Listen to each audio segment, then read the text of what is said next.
Gently close your eyes now, as we begin. Let the sounds of the world around you fade away, and allow your mind to drift back through the mists of time, to a place of myth and legend. We find ourselves on the banks of a winding river, the Tiber, its waters flowing gently as they have for millennia. This is where our story begins, in the heart of ancient Italy, long before the rise of the empire we know. In this land of rolling hills and fertile valleys, whispers of the gods are carried on the breeze. The air is thick with the scent of wild herbs and damp earth. It is a time when mortals and deities walked paths that often intertwined. Our tale starts, not with emperors and legions, but with the hero of Troy, Aeneas, fleeing his city's smoldering ruins, guided by fate and his goddess mother, Venus.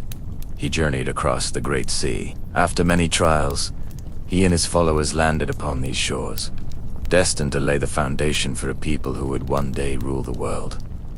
Generations passed. The Trojan bloodline mingled with that of the local Latins. In the city of Alba Longa, a line of kings descended from Aeneas ruled, but destiny, as it often does, took a sharp and dramatic turn. A rightful king, Numitor, was overthrown by his cruel brother Amulius. To secure his throne, Amulius forced Numitor's daughter, Rhea Silvia, to become a Vestal virgin, sworn to celibacy, ensuring no heir could challenge him.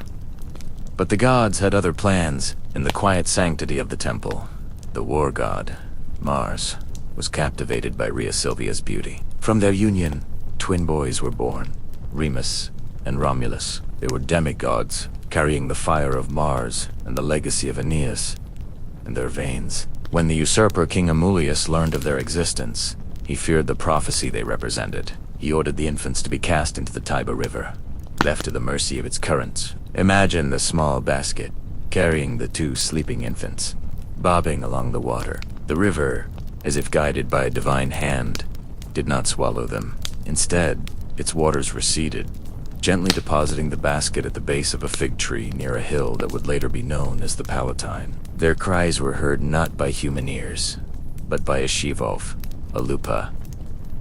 In a moment of profound, primal tenderness, the wolf, whose own pups had been taken, approached the boys. She did not harm them. Instead, she nursed them, protecting them from the dangers of the wild. A woodpecker, a bird sacred to Mars, brought them morsels of food. Nature itself was conspiring to save the future founders of Rome. Eventually, a humble shepherd named Faustulus discovered the miraculous scene. He and his wife, Acalarinti, took the boys in and raised them as their own. Romulus and Remus grew up strong and brave, unaware of their divine parentage and royal blood. They were natural leaders among the other shepherds, defending their flocks from predators and their community from bandits. They lived a simple, rugged life, their true destiny lying dormant, waiting for the right moment to awaken. As young men, their noble character and innate leadership could not be hidden. A dispute with the king's shepherds led to Remus being captured and brought before the very man they were destined to overthrow, their great uncle King Numitor. Now a deposed old man, it was then that Faustulus, fearing for Remus's life, revealed the truth to Romulus. He told him of the basket, the river, and the she-wolf. Romulus, filled with a newfound purpose, rallied the local shepherds. He stormed the palace of Alba Longa. While inside, Numitor recognized his own grandson in Remus. The tyrannical Amulius was overthrown, and the rightful king, Numitor, was restored to his throne. With their grandfather reinstated, Romulus and Remus were hailed as heroes, but they were not content to remain in Alba Longa. They felt a powerful pull to the place where they had been saved, the 7 hills by the Tiber. They decided they would found a new city there, a city of their own. This was their destiny. They stood upon the hills, surveying the land. But a new rivalry began to brew between the two brothers, who had been inseparable their whole lives. Who would be the true founder? Who would the new city be named after? They agreed to let the gods decide through augury, the sacred practice of interpreting the flight of birds as omens. Remus took his position on the Aventine Hill, while Romulus stood on the Palatine. The air was still, hushed with anticipation. Suddenly, Remus saw a sign. 6 vultures circling overhead. He rejoiced, believing he had won, but moments later, a more powerful omen appeared to Romulus. A flock of 12 vultures. The sign was clear, yet ambiguity fueled their dispute. Did the first sign hold precedence, or the greater number? The seeds of tragedy were sown. In his confidence, Romulus began to plow a furrow around the Palatine Hill, marking the sacred boundary, the pomerium of his future city. This was a solemn, ancient ritual. As he worked, Remus, still bitter, and in a fit of mockery, leaped over the half-built wall and shallow ditch. This was a grave offense, a sacrilegious act that symbolically violated the sanctity and defense of the new city before it was even born. What happened next is shrouded in the darkness of legend. In a flash of rage at the desecration of his sacred founding act, Romulus struck his brother down. Some say he did it himself, others that one of his followers acted. But the result was the same. Remus lay dead, his blood christening the soil of the nascent city. Romulus was now alone, the sole founder, his great achievement forever marked by the sorrow of fratricide. Overwhelmed with grief, but resolute in his destiny, Romulus named the city after himself, Rome. The year, according to tradition, was 753 BC. He established its first institutions, its first senate, and its first laws.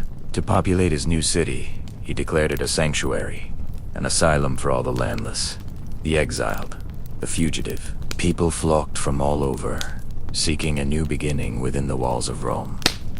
From this mix of shepherds, wanderers, and outcasts, a new people were forged.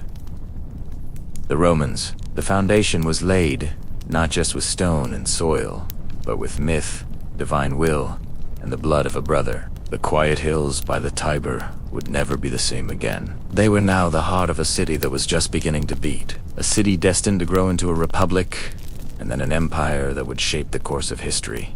The last of the 7 kings, Lucius Tarquinius Superbus, or Tarquin the Proud, ruled with a heavy hand, a stark contrast to his predecessors. He seized power, not through election, but through force, and his reign was marked by ambition and disregard for Roman customs. He built grandly, completing the Temple of Jupiter Optimus Maximus on the Capitoline Hill, but he did so using forced labor, breeding resentment among the people. The Senate, once a council of advisors, was ignored, its members diminished in influence, sometimes meeting with grim fates if they dared to question the king. The sense of shared governance that had been nurtured for generations was fading, replaced by the will of a single, autocratic ruler. The air in Rome grew heavy with unspoken discontent, a quiet tension that settled over the 7 hills like a low-lying fog. In T's world, the sacred and the political were deeply intertwined. The will of the gods was not a matter of abstract faith, but a practical concern, essential for the city's survival and prosperity. Before any major decision, be it declaring war, founding a temple, or holding an election, the Romans sought divine approval. This was the work of the augurs, priests who specialized in interpreting signs from the gods. They would watch the sky from a sacred precinct, a templum, noting the flight patterns of birds. Did they fly from the left or the right? Were they vultures or eagles? Did they cry out? Each detail was a piece of a divine puzzle. A favorable sign, an auspicium, meant the gods approved. An unfavorable one could halt the most important state business. This practice, the auguri, was a cornerstone of Roman life. A constant, quiet dialogue between mortals and the divine, ensuring that the city's path remained aligned with cosmic order. It was a check on human ambition, a reminder that even kings were subject to a higher power. The laws themselves were believed to have sacred origins. The Fasci, divine law, was distinct from Jassi, human law. To violate a Fos was not just a crime against the state, but a sin against the gods. An act that could bring divine wrath upon the entire community. These sacred laws governed rituals, sacrifices, and the duties of priests, forming a spiritual constitution that underpinned the temporal one. The pontiffs, led by the Pontifex Maximus, were the guardians and interpreters of this sacred code. They maintained the calendar, marking Deus Fasti, when business could be conducted, and Nephesti, when it could not. this rhythm of sacred and secular time-structured Roman life. A constant, gentle pulse beneath the surface of daily affairs. It was a system built on tradition and reverence, a stark contrast to the arbitrary power wielded by Tarquin the Proud. The breaking point, the single event that would shatter the monarchy, did not happen in the Senate House or on the battlefield. It happened in a private home, a tragedy that became a public catalyst. The story is that of Lucretia, a noble woman of impeccable virtue, wife of Lucius Tarquinius Collatinus. While the men were away at war, the king's son, Sextus Tarquinius, consumed by lust, visited her. He threatened her, not with death, but with dishonor, claiming he would kill her and a slave, placing their bodies together to fabricate a story of adultery. Faced with this unbearable shame, Lucretia submitted, but she would not allow the crime to remain a secret. The next day, she summoned her father and her husband. Dressed in black, she recounted the horrific events, having extracted a promise of vengeance from them. She declared that, while she was innocent of sin, she would not absolve herself from the punishment. With the words, "No unchaste woman shall live hereafter," by the example of Lucretia, she took a hidden dagger and ended her own life. Her act was not one of quiet despair, but a powerful political statement. Her body was carried from her home into the public forum of Cilicia, and then to Rome. Lucius Junius Brutus, a relative of the king who had feigned dull-wittedness for years to survive Tarquin's tyranny, now revealed his true nature. Holding the bloody dagger aloft, he swore an oath by Lucretia's blood to expel the Tarquins and never again allow a king to rule Rome. The sight of the virtuous Lucretia and Brutus' fiery words ignited the simmering resentment of the Roman people. The public grief turned to public rage. The rebellion was swift. The gates of Rome were closed to the returning king, and the monarchy, after 2.5 centuries, was overthrown. In its place, a new form of government quietly began to take shape, born from the ashes of tyranny. It was not designed in a single moment, but evolved from existing structures. The Romans, wary of the absolute power of a single man, decided to entrust executive authority not to one, but to two. They created the office of the consul. These 2 men would be elected annually, sharing power, with each having the ability to veto the other's decision. This principle of shared, limited-term power was revolutionary. It was designed to prevent any one individual from accumulating too much authority, a direct response to the reign of Tarquin the Proud. The Senate, which had been marginalized under the last king, was restored to its central role. It became the primary advisory body, its members, the patres or fathers, guiding the new republic with their collective experience and wisdom. The transition was not seamless, and the early years were fraught with challenges, both internal and external. The exiled Tarquins would not give up their claim to Rome so easily, and the young republic would have to fight to secure its existence. But the foundation had been laid. The idea of res publica, the public affair or commonwealth, had taken root. A government of laws, not of men, began its slow, deliberate growth. A system that would, in time, come to dominate the known world. Its origins forever tied to a king's arrogance and a noble woman's sacrifice.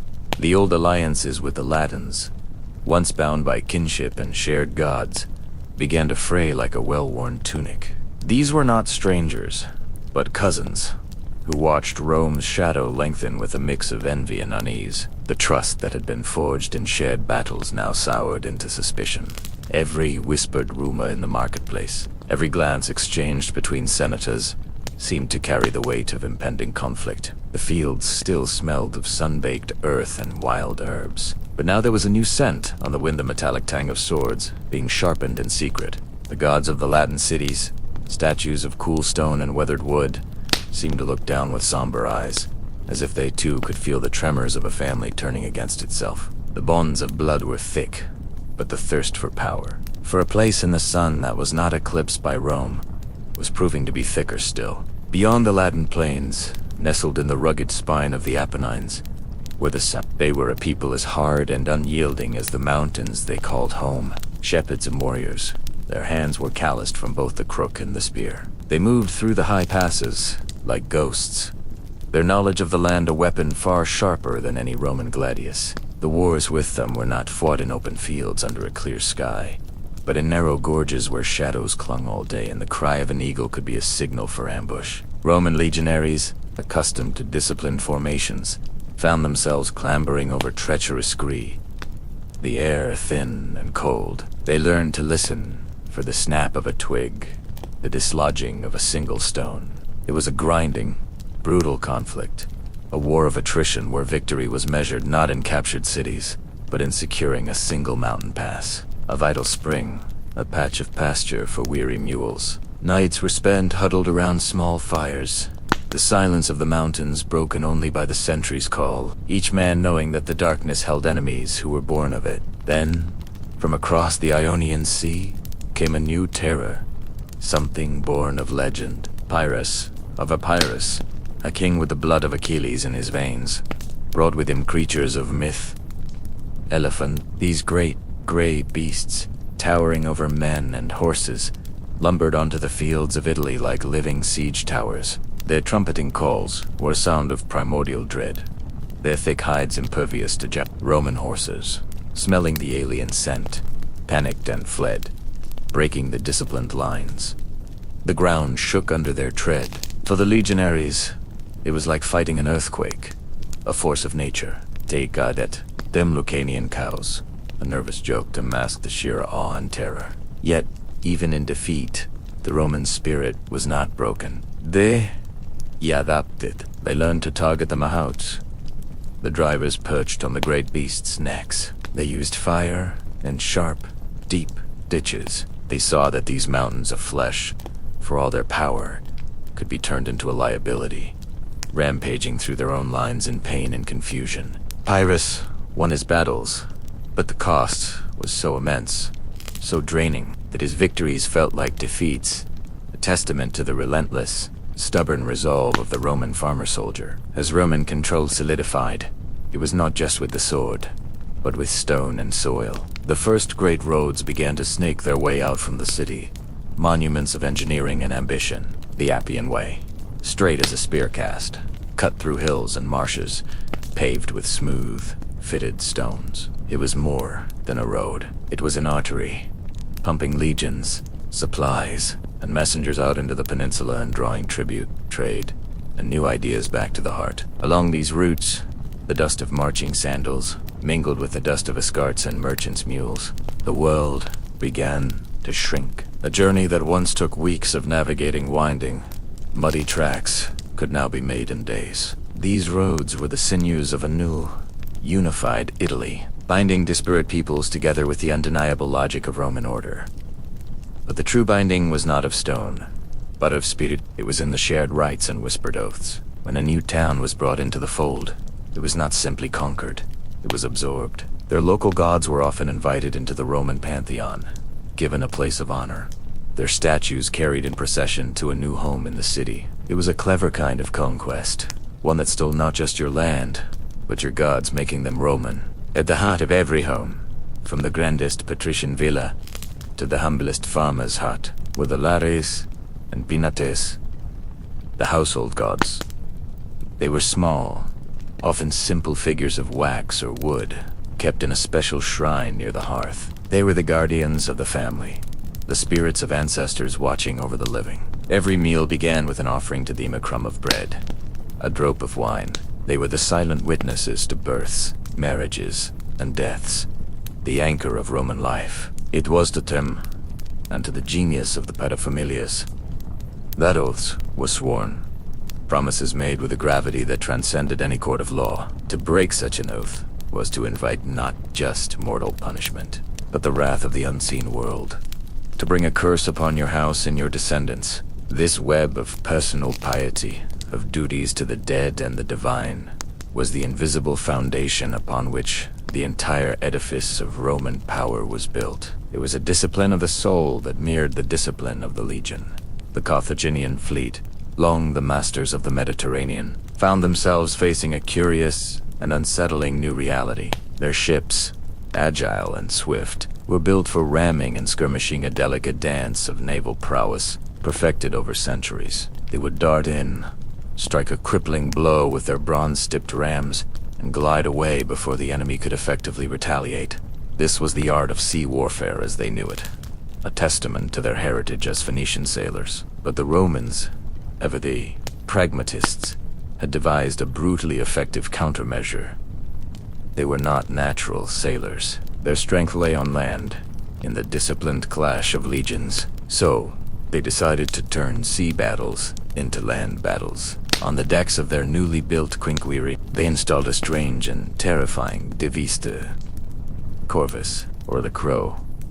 It was a heavy boarding bridge, over 30 feet long, with a sharp, heavy spike on its underside. Imagine being a Carthaginian sailor, confident in your vessel's speed, watching a Roman ship approach. It doesn't try to outmaneuver you. Instead, it lumbers closer, and then, with a great crash, this enormous gangplank slams down onto your deck. The spike bites deep into the wood, locking the two ships together, and before you can react, a flood of armored Roman legionaries pours across, swords drawn. The battle is no longer about seamanship. It's a desperate, close-quarters fight on a floating battlefield. And in that arena, the Romans were unmatched. The sea itself seemed to hold its breath as these new, brutal tactics unfolded under the Mediterranean sun. Carthage was forced to adapt, to rethink its entire naval doctrine. But the Romans were relentless, their industrial might churning out new fleets with astonishing speed. Even when storms wrecked hundreds of their ships, they would simply return to their shipyards and build more. This persistence was something new, something that chipped away at the very foundation of Carthaginian confidence. Generations passed, and the rivalry simmered, a wound that would not heal. It was into this world that Hannibal Barca was born. He grew up on stories of Roman ambition and Carthaginian pride. It said that his father, Hamilcar, a great general himself, made the young Hannibal swear an oath upon a sacred altar, an oath of eternal enmity towards Rome. Whether the story is true or simply a legend, it captures the spirit of the man. His entire life would become a singular expression of that vow. Hannibal knew that challenging Rome at sea was becoming a fool's errand. The corvus had changed the game. He needed a new strategy, something so audacious, so unexpected that it would bypass Rome's naval defenses entirely. He would not sail to Italy. He would march, his gaze turned not to the sea, but to the land, and to the most formidable natural barrier in Europe, the Alps. His plan was madness to many. He would lead his army tens of thousands of infantry, thousands of cavalry, and, most astonishingly, a contingent of war elephants from his base in Spain, across the Pyrenees, through Gaul, and then over the snow-covered peaks of the Alps, to descend upon Italy from the north, where the Romans would least expect him. The journey itself was an epic of survival. The men and animals faced treacherous mountain passes, freezing temperatures, and hostile tribes. The elephants, creatures of the warm African plains, struggled on the icy paths, their great forms a surreal sight against the stark white of the snow. Mani were lost, but Hannibal's will was higher. He pushed onward, driven by a vision of Rome brought to its knees. He was not just a general. He was a force of nature, bending geography and logistics to his singular, obsessive purpose. Meanwhile, in Rome, life continued, but with an undercurrent of anxiety. The priests in the forum watched the skies for omens, the flight of birds, the patterns in smoke. The state of the organs of sacrificed animals all were scrutinized for messages from the gods. There were whispers of unsettling portents, of strange lights in the sky and statues weeping. The sacred geese of the temple of Juno, whose honking had once saved the city from a sneak attack by the Gauls, were watched over with nervous reverence. Their silence or their cries could be interpreted as a sign of favor or of doom. The senators debated, their voices echoing in the Curia, unaware of the storm gathering beyond the northern mountains. They were focused on the seas, on the familiar threat from across the water. They had fortified their coastlines and prepared their fleets,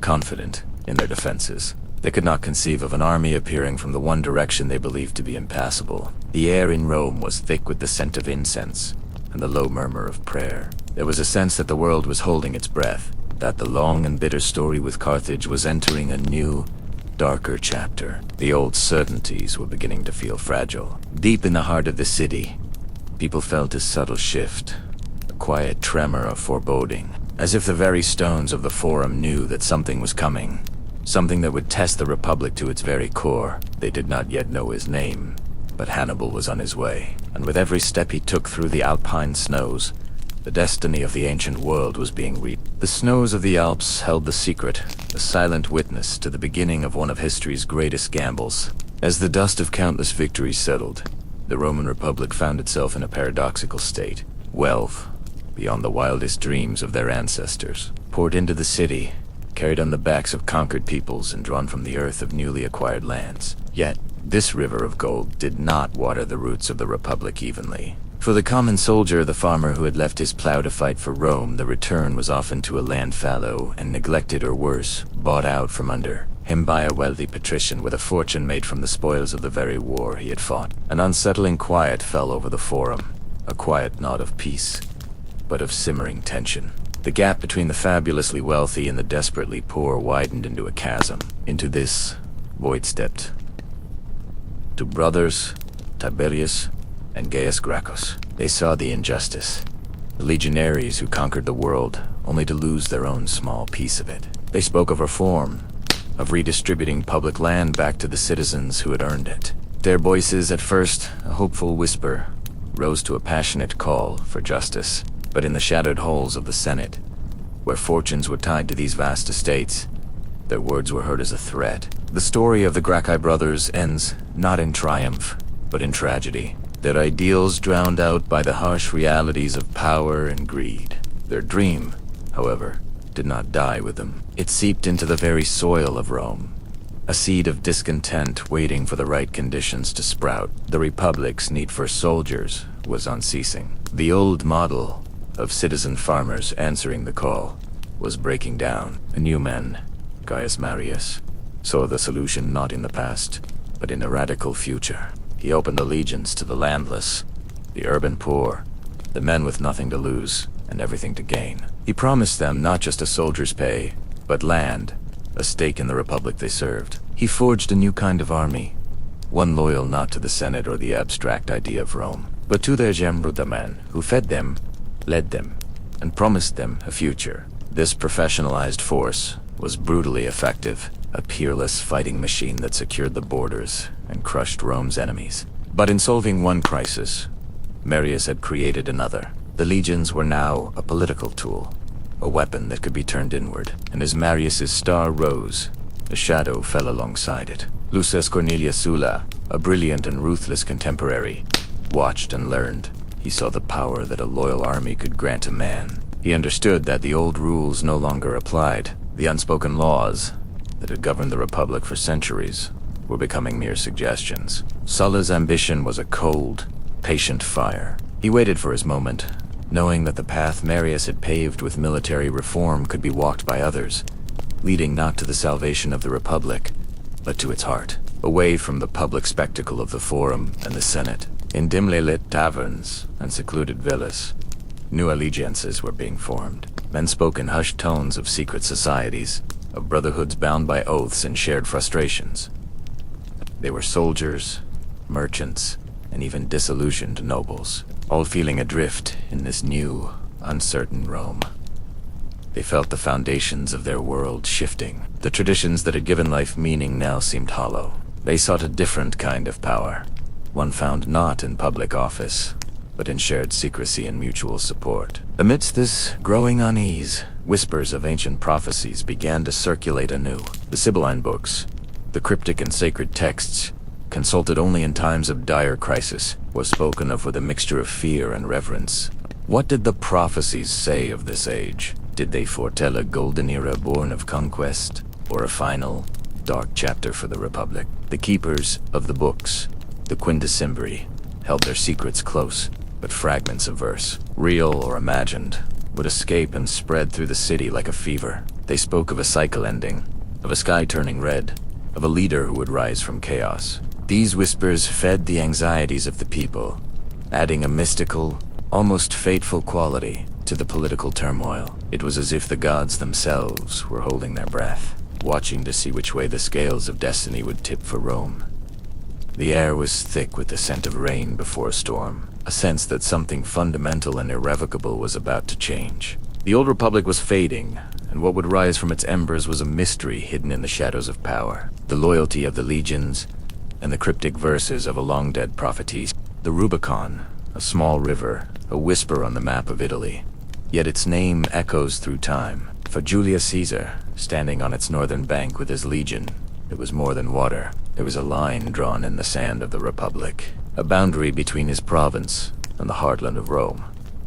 To cross it with an army was forbidden, an act of rebellion. The air that night must have been thick with indecision, the water flowing silently, reflecting the stars, indifferent to the weight of the moment. He paced the riverbank, the murmur of his soldiers, a low hum behind him. They say he spoke aloud, wrestling with the choice, with the ghosts of his own ambition and the fate of Rome itself. Alea jacta est, he is said to have whispered as his horse stepped into the cool, dark water. The die is cast, a quiet phrase, not a shout of war, but a sigh of acceptance. The world would never be the same. The crossing was not a clash of swords, but a ripple of intent spreading outward. With each step his soldiers took, the old order crumbled a little more. The march to Rome was swift, almost unnervously quiet. Cities opened their gates, not to a conqueror, but to a returning hero. Or, perhaps, a man they were too afraid to resist. His rival, Pompey, and many of the senators had already fled, their departure leaving a vacuum of power, a silence in the heart of the city that Caesar was all too willing to fill. On saying Rome, his energy was boundless, but it wasn't all directed at battles. He turned a sharp mind to the very fabric of daily life. Time itself. The Roman calendar was a mess, a lunar system that had drifted so far from the seasons that festivals of harvest were being celebrated in the spring. Caesar, with the help of astronomers, sought to bring order to this chaos. He introduced a new calendar, based on the sun, the one we largely use today. It was a quiet revolution. 8 added days created the leap year, and aligned the months with the gentle, predictable rhythm of the Earth's journey around the sun. January, February, March. The names flowed in a steady, reassuring sequence. It was a gift of order, a way of anchoring life in a predictable, stable pattern, even as the political world spun in dizzying circles. He was a master of grand gestures, but also of these subtle, foundational changes. He wanted to rebuild Rome, not just rule it. He planned new buildings, libraries, and public works. He offered citizenship to people in the provinces, weaving them into the tapestry of the Roman world. It was a vision of a unified, orderly empire, with him at its center, a fixed point in a turning world. Yet, even in this new order, old superstitions and ancient fears lingered like a low-lying mist. The soothsayers, the readers of omens, still whispered their warnings. An omen, a strange bird, a dream in the night, these were still potent signs. A particular day began to gather a shadow around it.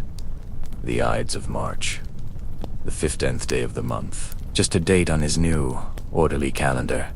Yet the whispers grew louder, like the rustling of leaves before a storm. A seer had warned him to beware the Ides of March. A simple warning, easily dismissed by a man of logic and action. A man who had faced down armies and crossed forbidden rivers. He was now at the zenith of his power, declared dictator for life. The Senate showered him with honors, his statue placed among the kings of old. He seemed untouchable, a living legend, but the more power he accumulated, the more he resembled a king, and the word king was a poison in the Roman political bloodstream. The Republic had been born from the overthrow of a tyrant king, and the fear of one-man rule was etched into its soul. The very senators who honored him in public began to meet in secret, their conversations hushed, their faces illuminated by flickering lamplight. They spoke of liberty, of the old ways, of the threat he posed. The conspiracy grew, a quiet, spreading network of fear and ambition,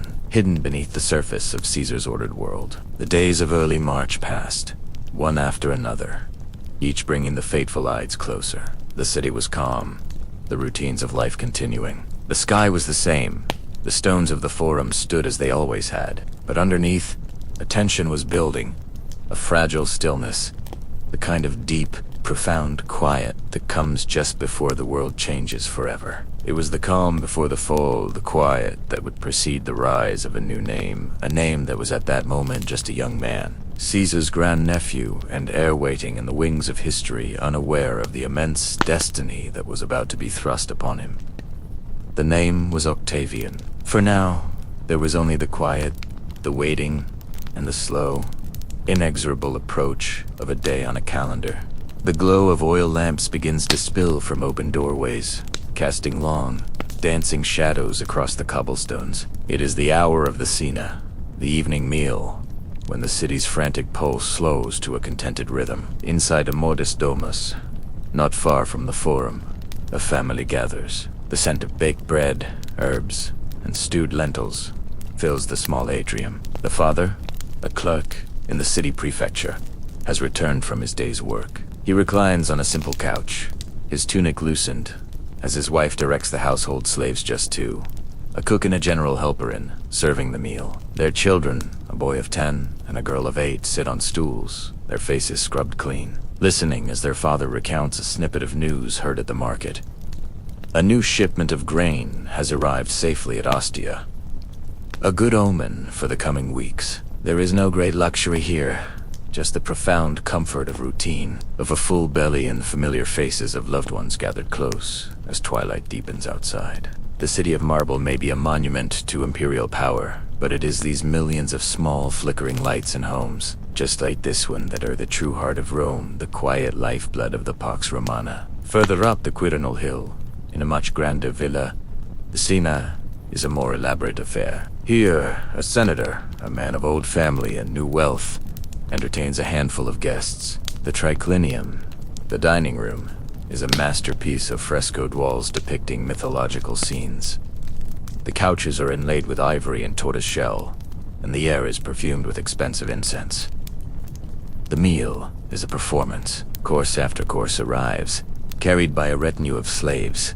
Oysters from Baia, roasted dormice glazed with honey and poppy seeds, a whole wild boar stuffed with figs. The conversation is a delicate dance of flattery, veiled political commentary, and literary quotation. They speak of the latest games sponsored by the emperor, praising his generosity. They discuss a new poem by a rising talent, debating its merits with studied gravity. But beneath the polished surface, currents of ambition and anxiety flow. A mention of a governor's recall is met with a moment of telling silence. A casual question about a rival's recent promotion is weighed and answered with careful ambiguity. In these opulent rooms, every word is a move on a complex game board, every gesture a signal. The peace of Augustus is a given, a fact of life, but position and influence within that peace are perpetually contested. And at the heart of it all, on the Palatine Hill, the imperial palace is a world unto itself. It is not one building, but a sprawling complex of residences,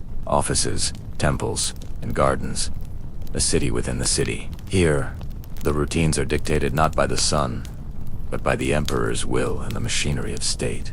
Couriers arrive and depart at all hours, their leather satchels filled with dispatches from Syria, from Gaul, from the misty frontiers of secretaries, hunched over scrolls in lamplit offices, draft decrees and replies, their styluses scratching away the endless business of empire. In the corridors, whispers are the true currency. A Praetorian guard, his face impassive, might overhear a hushed conversation between two freedmen of the emperor's household and sell the information for a handful of coins. A rumor, born in the kitchens, about the empress's foul mood can spread through the palace by dawn, causing ripples of unease among courtiers and officials. They say the emperor spent the afternoon consulting with his astrologers, his brow furrowed with concern. They say a general on the German frontier has won a great victory, but that Augustus worries he is becoming too popular, too powerful. These whispers are the invisible threads that connect the disparate parts of this vast organism, the anxieties of the powerful,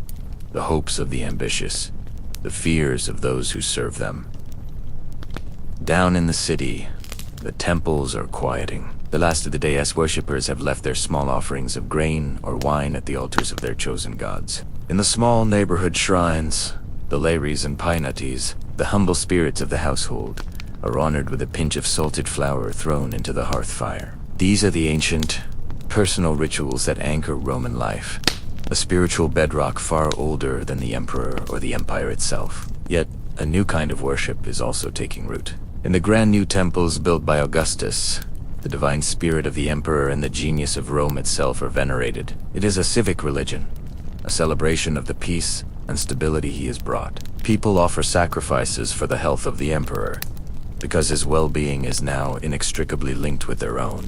His image is everywhere, on coins, in statues, a constant, reassuring presence. For the old clerk finishing his simple meal, the emperor is a distant, godlike figure who keeps the pirates from the seas and the granaries full. For the senator, he is the ultimate source of power, a man to be pleased and, if possible, influenced. For the palace slave, he's a palpable, often terrifying reality. The Pax Romana is not a monolith. It is a mosaic of countless individual lives, each experiencing the new age in their own way, each living out their story under the watchful gaze of the marble gods and the one mortal man who rules them all. As the city finally settles into the deep quiet of the night, the vast, intricate tapestry of Roman life continues to be woven, thread by silent thread, in the darkness. The Flavian sun sets on the 7 hills, its golden light catching the marble of their new, colossal amphitheater, a gift to the people from a new family of emperors, trying to wash away the memory of Nero. Vespasian, a plain-spoken soldier, brought order from chaos. His sons, Titus and Domitian, continued his work, extending the empire's reach, pushing the frontiers ever outward. The world, it seemed, was being redrawn by Roman hands. Imagine the sheer scale of it, from the misty highlands of Caledonia to the sun-scorched sands of Mesopotamia. A single power held sway. And what connected this vast tapestry of peoples and lands? Roads. Not just dirt tracks, but masterfully engineered arteries of stone, marching straight over mountains and across valleys. Along these roads traveled not just legions and tax collectors, but ideas, goods, and dreams. A merchant in Alexandria could sip wine from Gaul. A scholar in Britain could read scrolls penned in Greece. The world had never been so connected. It was the first great age of globalization, all under the watchful eye of the eagle. As the first century turned into the second, a new era of stability dawned, an age so prosperous it would later be called the time of the 5 good emperors: Nerva, Trajan, Adrian, Antoninus, Pius, Marcus Aurelius. These were not men who seized power in the bloody aftermath of civil war, but men chosen for their ability, their wisdom, their dedication to the state. It was a golden afternoon for the empire. Under Trajan, the empire reached its maximum extent. His campaigns in Dacia, modern-day Romania, were a triumph, celebrated on the magnificent column that still stands in Rome today. Its spiraling reliefs a silent testament to Roman might, but his successor, Hadrian, was a different kind of ruler. He was a traveler, a poet, an architect.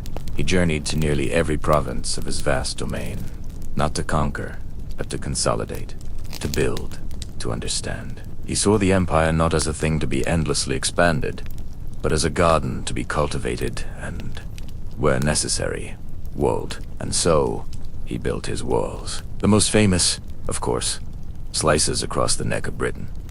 A 73-mile-long declaration of stone and turf saying, "Here, the Roman world ends. Beyond lies the wilderness."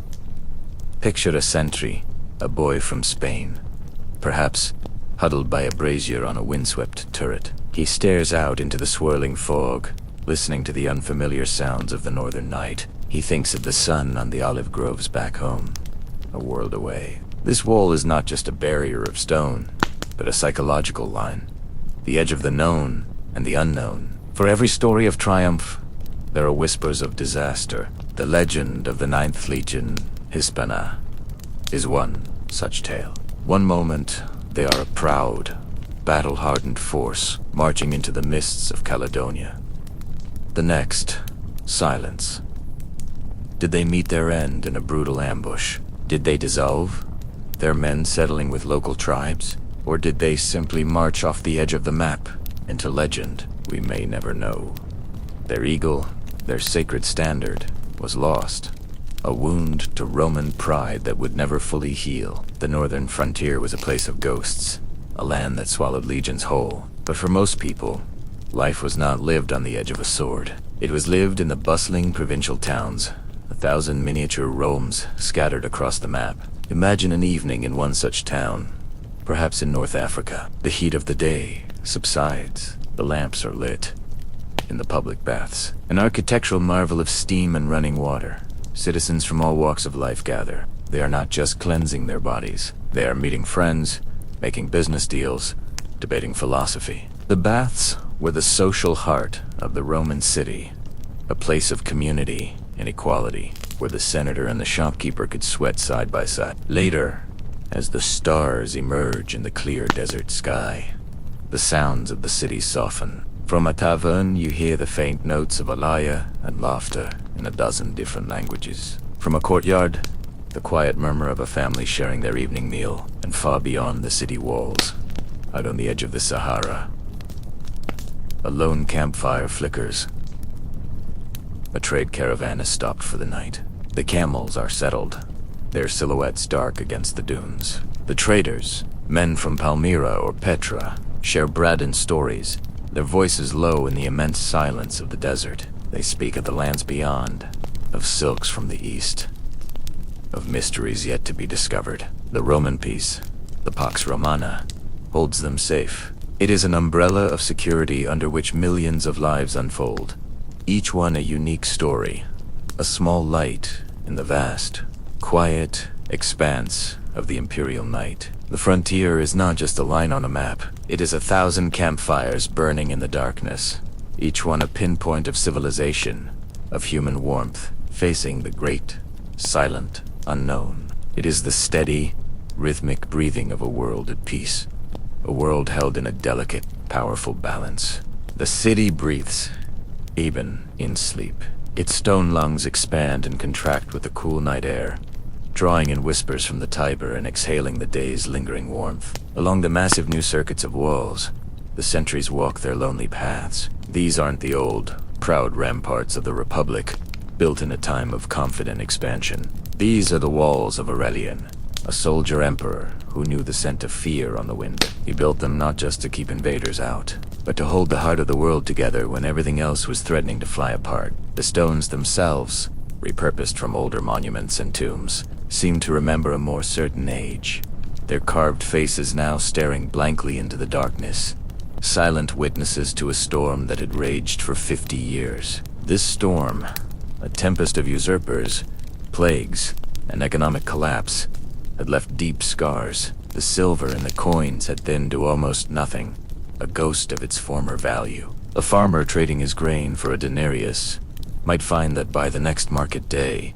that same coin could barely buy a loaf of bread. Trust, the invisible mortar holding society together, was crumbling. In the quiet of the night, you can almost hear the anxious calculations, the frantic prayers of merchants and mothers alike, wondering how they will provide for the next day, the next week. It is a quiet desperation, a deep, collective sigh that settles like dew on the 7 hills. From the chaos, a new order begins to crystallize, born of iron will and grim necessity. From the Dalmatian coast comes a man named Diocletian, a soldier of humble birth who sees the empire not as a birthright, but as a patient on the verge of death, requiring drastic, careful surgery.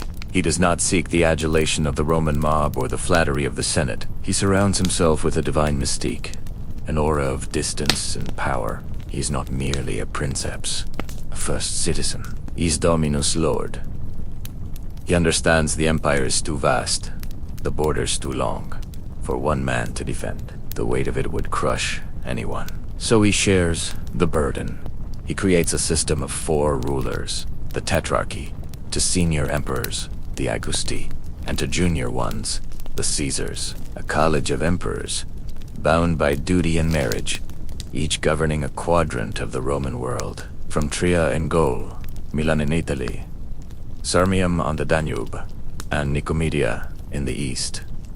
They work in concert, It is a radical idea, a pragmatic admission that the old ways are gone forever. The empire is no longer a single, monolithic entity governed from Rome, but a network of power, a fortress with 4 main towers. This new system brings a fragile stability. The borders are secured, the currency is reformed, and prices are fixed by imperial edict, an attempt to wrestle the phantom of inflation into submission. But beneath the surface of this enforced order, other currents flow. The old gods of the Capitoline Hill feel more distant than ever.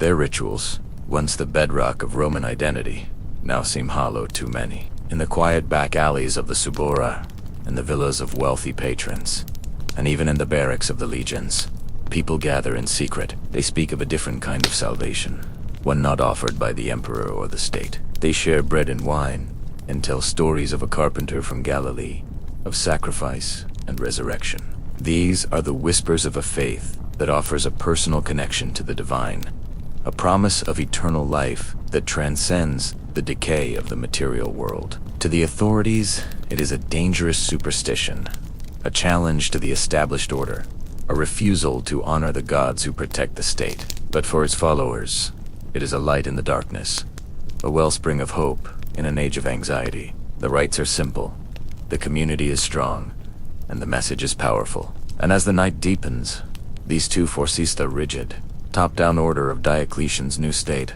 and the quiet, grassroots resilience of this growing faith exist in a tense, unspoken balance. One is the visible structure of the world, solid and imposing like the new city walls. The other is like the mist rising from the river, intangible, pervasive, and slowly, silently, seeping into every crack and crevice of the empire. The air is thick with unspoken questions, which will prove more enduring. The iron fist of imperial reform, or the persistent murmur of a new belief. The night offers no answers, only the steady, rhythmic footfalls of the watchmen on the walls, guarding a peace that feels both profound and profoundly temporary.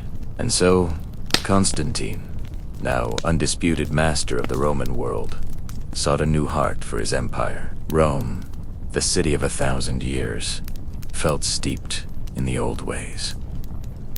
The old gods. He needed a fresh start, a capital that would be truly his, and truly Christian. He chose the ancient Greek city of Byzantium, a strategic gem commanding the strait between Europe and Asia. Here, on this peninsula, he would build his new Rome.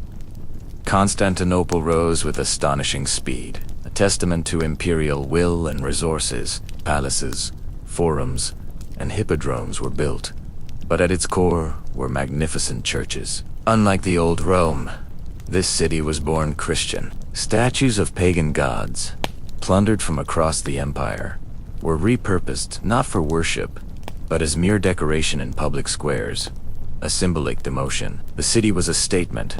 The empire's future was intertwined with this new faith. Constantine himself was a complex figure, baptized only on his deathbed. Yet his patronage had irrevocably shifted the empire's spiritual center of gravity. He convened the Council of Nicaea, seeking to unify the church under a single creed, an early sign of the emperor's new role as both political and spiritual protector. After Constantine, the quiet changes continued.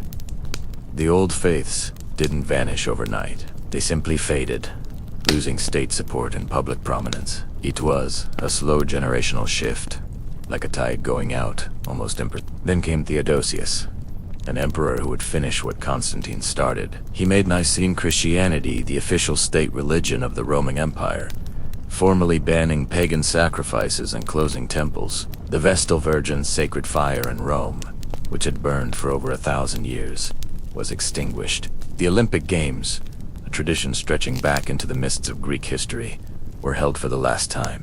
Theodosius's reign marked the definitive end of the classical pagan world as a state-sponsored entity. But as the empire solidified its new religious identity, new external pressures were building. From the vast steppes of the east, a nomadic people, the Huns, pushed westward, displacing entire nations. The Goths, fleeing this onslaught, arrived at the Danube frontier in desperate, massive numbers, seeking refuge within the empire's borders. What began as a refugee crisis quickly spiraled. Mismanagement and exploitation by Roman officials led to starvation and rebellion. At the Battle of Adrianople in 378. The Goths delivered a catastrophic defeat to the Roman army, even killing the Emperor Valens. It was a wound from which the empire would never fully recover, a stark demonstration that its borders were no longer inviolable. Theodosius managed to pacify the Goths, not by conquering them, but by settling them within the empire as allies.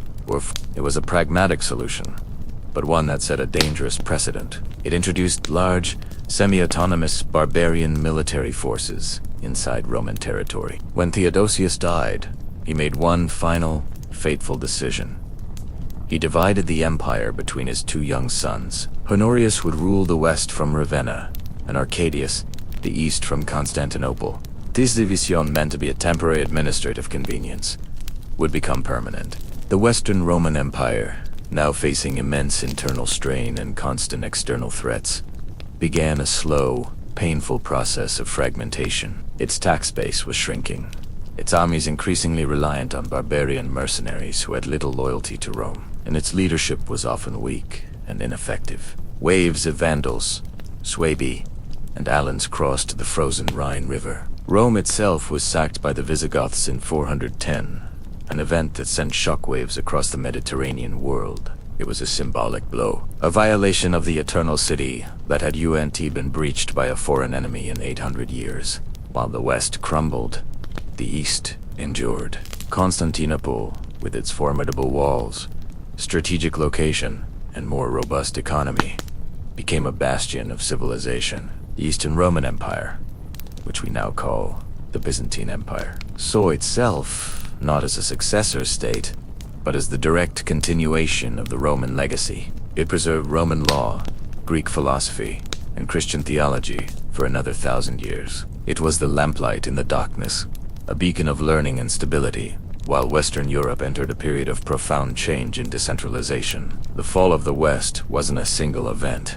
There was no one day the empire ended. In 476, the last Western Roman emperor, a young boy, ironically, named Romulus Augustulus, was deposed by the Germanic chieftain Odoacer. But for many people living at the time, life probably didn't feel dramatically different the next day. The Roman Senate continued to meet. The infrastructure, the roads, the aqueducts are still there, even if falling into disrepair. What truly fell was the central political authority, the unifying power that had held so much of the known world together for so long. What is the true legacy of Rome? Is it in the languages we speak, like French, Spanish, and Italian, all born from Latin? Is it in our legal systems, built on the foundations of Roman law? Is it in the architecture of our government buildings, echoing the columns and domes of the Forum? Or is it in the persistence of the Christian faith, which grew from a persecuted sect into the empire as official religion and shaped the next millennium of Western history? The relics are all around us, in the ruins of Hadrian's Wall, in the mosaics of Ravenna, in the very alphabet I'm using to write this. The empire is gone, but its ghost remains, leaving us with questions that still echo through the corridors of time. What does it mean for a civilization to fall, and what parts of it truly ever die? Thank you so much for joining me on this journey through history. If you've enjoyed this quiet exploration of the past, please consider liking the video and subscribing to the channel for more stories like this. It helps more than you know. Sleep well.